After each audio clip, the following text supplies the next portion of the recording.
Француската кинематограферка Елен Лувар е добитникот на Златната камера 300 за филмот Невидливиот живот на Евридика Гузмао на 40-тото издание на фестивалот Браќа Манаки. Кинематограферката не беше во Битола, па во нејзино име наградата ја прими Ерик Готје, минатогодишен лауреат и добар пријател на Лувар. Многу сум среќен за неа. Таа е храбра жена, исклучителна кинематограферка која се бори не само за жените, кои се нејзини колешки, туку и за уметноста. Знам дека би била многу среќна, иако не знае дека сум тука и дека ја примам наградата во нејзино име.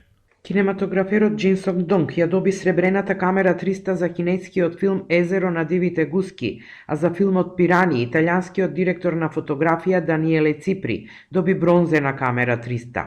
Златната камера 300 за животно дело синоќа му беше доделена на Јоргос Арванитис, еден од најзначајните европски кинематографери. Наградата му ја врачи директорката на фестивалот Гена Теодосиевска, која се заблагодари на сите кои учествуваа на ова јубилејно издание. Благодарам многу за вашата поддршка, за вашата љубов и за вашата страст кон филмската уметност, за вашето големо срце и за вашето време. Ќе се обидеме и понатаму да го чуваме овој дух на оваа Битола, на оваа градска Битола, на урбана Битола, на онаа Битола која го сака филмот и која го сака овој фестивал.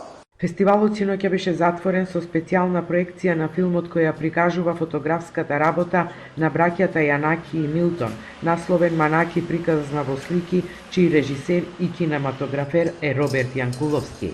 Во 8 фестивалски денови на 5 локации низ Битола беа прикажани 128 филмски наслови, од кои 12 беа во официјалната конкуренција за наградите Камера 300.